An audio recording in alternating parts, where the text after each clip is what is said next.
Miles Kristen joins us from Madison, Wisconsin. He is with Wisconsin International Radio. Welcome to the show. Thanks for having me. Big day in the United States, I guess. I mean, how critical do you see this announcement today that the Democrats, as expected, though, have announced 2 articles of impeachment? It's funny. I'll be at work in about an hour, and I doubt, that a large number of my coworkers even know that it happened. Like I said before, a lot of Americans are really apathetic to most political things, and most people probably aren't even aware of it.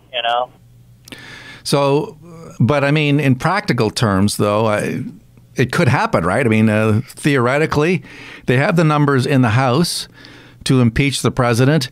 But as in the case of the Clinton matter back in 98, I guess it was, or 97, 98, they can't get it past the Senate because at that time, the Senate was in Democrat Party control.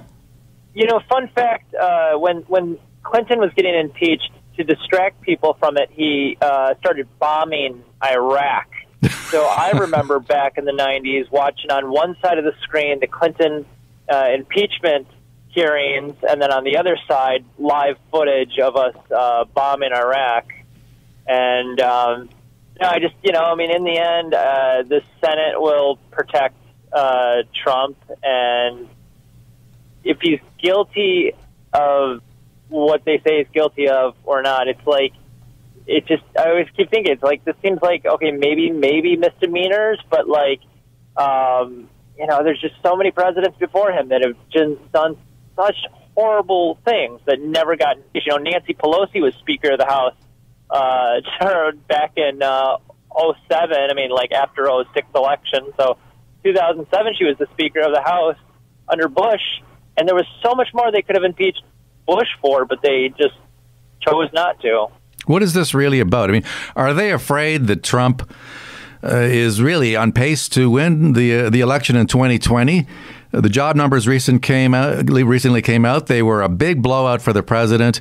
Much better, much better. We had bad economic news up here, and at the same time, the president was crowing about the 266,000 new jobs created in November, and so we're seeing record levels of low unemployment for African Americans and Latinos. And if even some of those votes start to move towards Trump, I mean, it could be disastrous for the Democrats. Yeah, I mean, we talked about before how there is an increasing support for Donald Trump in the Hispanic and African American communities, and I mean, they're seeing the benefits of a better economy. Just like people are, Democrats are really ignoring a lot of factors as to why Trump could win, and it's like this whole exposing Trump about Ukraine thing. Well, it also exposes Biden, and that thing that happened. I don't know if you guys up there saw much of that incident in Iowa where a voter was questioning Biden, and he starts off by basically saying that he thinks Trump did illegal things with Ukraine, but that Biden and his son also did it. And Biden's response was ridiculous. Biden ends up yelling at the guy, calling him fat, and talking about doing push-ups. It was insane. Yeah, I did hear about him challenging the guy to push-ups. I have no idea what that has to do with impeachment or Hunter Biden's accepting what? What was he getting? Something like $83,000 a month or something like that. I think it was only $50,000 a month. Okay, let's be fair here. But it was a huge sums of money. He knows nothing about the oil sector or Ukraine for that matter. So clearly it happened during a time when Biden was vice president and it certainly smells pretty bad. So Hunter could certainly find himself under investigation. And of course, there is that video of Biden insisting that that Ukraine stop or fire a prosecutor who was involved in an investigation that may have implicated Hunter Biden. So in other words, he wanted this prosecutor, correct me if I'm wrong, he wanted this prosecutor fired in order that the U.S. would release funds to Ukraine. So in other words, the very things that the Democrats are accusing Trump of, we know for a fact that Biden and the Democrats did. Well, it's funny is like an American libertarian, I can work with people in, for instance, the American Green Party, because, we agree on certain things about fighting cronyism or waste or, peace and certain principles we can agree on. And so, like, American Greens and libertarians can kind of sometimes look at the Democrats and be like, hey, you probably shouldn't run Hillary Clinton for president in 2016. This is not going to work. This is a bad idea. And now they're doing it all over again with Biden. And it's like, hey, Biden's actually kind of creepy, and there's these videos of him looking creepy, and there's all these ridiculous things he says, and there's all of his history and his voting record and his terrible things about him. You might want to go with a smarter, better candidate, like, that, for instance, maybe this Tulsi lady is somebody that non-Democrats could like, just a suggestion, and then they just go, shut up, you must love Trump, and it's like, no, we're just trying to give you advice, saying that maybe Biden isn't your strongest candidate, and they just don't want to listen to it. I mean, I listen to these Biden supporters, and it's just like, have you learned nothing? You learned nothing in the last 2-3 years, nothing at all, and well, history repeats itself. Well, they haven't learned anything up here either, because, of course, we have a prime minister and his party, the Liberal Party, who've accused conservatives of being white nationalists, white supremacists, and then, of course, it comes out that the prime minister himself, Trudeau, has a history of prancing around in blackface, stuffing his pants, wearing Afro wigs, and prancing. So there's videos, there's pictures of it. So the very things that they seem to point their fingers at, they should be pointing three at themselves, because clearly they are guilty of the very things that they accuse others of. But it's so interesting to see Pelosi with this, she's so somber as she announces these articles of impeachment, as if we really don't want to do this, but we just have to, because this president is such a threat to the nation. It's funny story about Nancy Pelosi. I knew a guy who went on a date with her back in, God, must have been the 50s, when her name was Nancy D'Alessandro. Okay, and do tell. Please dish.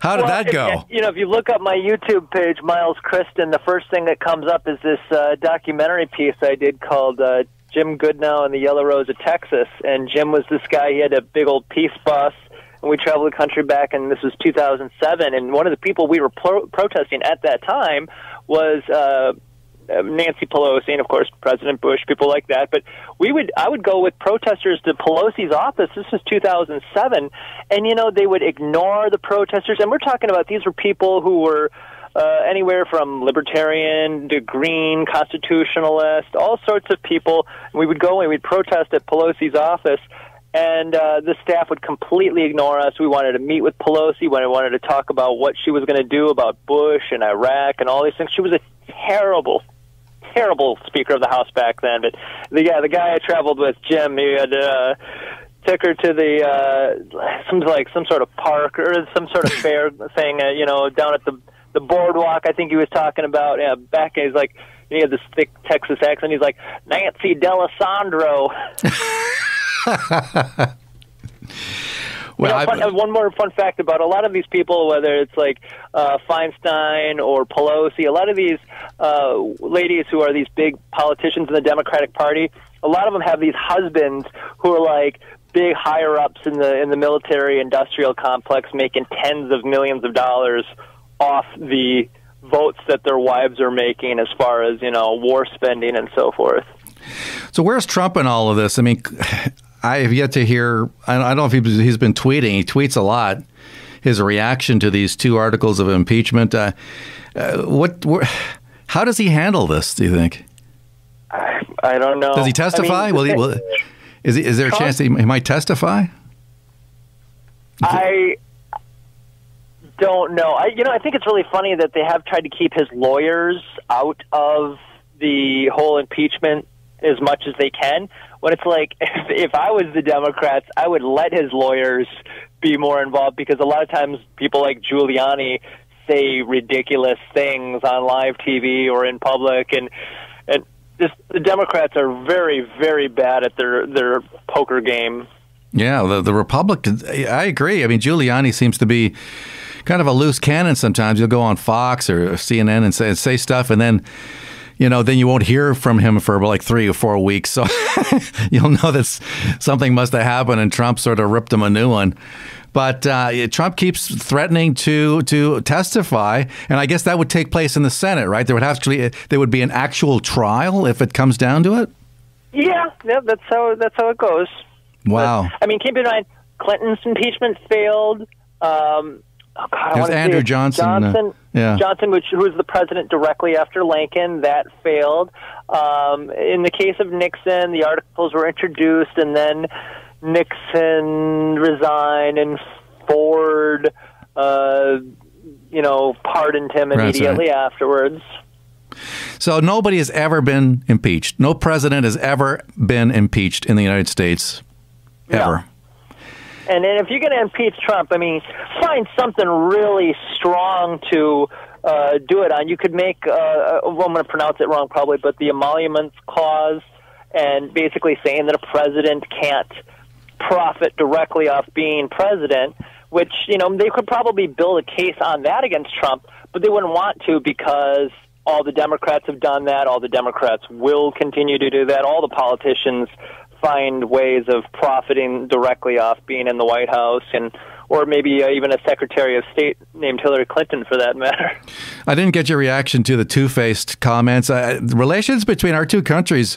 Let's just hope that Trump doesn't bomb us, because in order to distract people from the impeachment proceeding, because he and Justin Trudeau, it's about as toxic a relationship as I can recall between a president and a prime minister. Trudeau reminds me a lot of Barack Obama in many ways. He's young, charismatic, and full of crap. Yeah, and not as smart. I mean, the relations, between our two countries.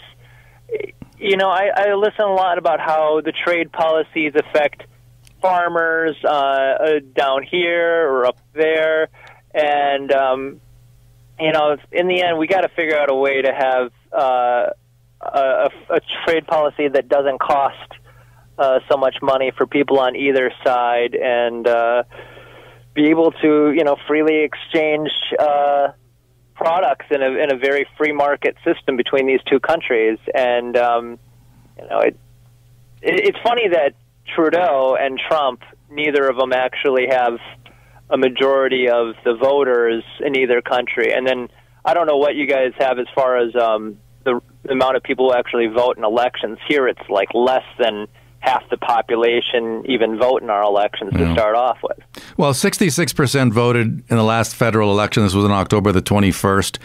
And Trudeau got 1/3 of the votes, 33%. So believe me, Trump is a heck of a lot more popular, at least in terms of his numbers, than Justin Trudeau is. But somehow, because of the system, the way it works up here, you can actually govern in what we call a minority parliament situation with 33%. He got 1/3 of the votes, and that's what we're stuck with up here.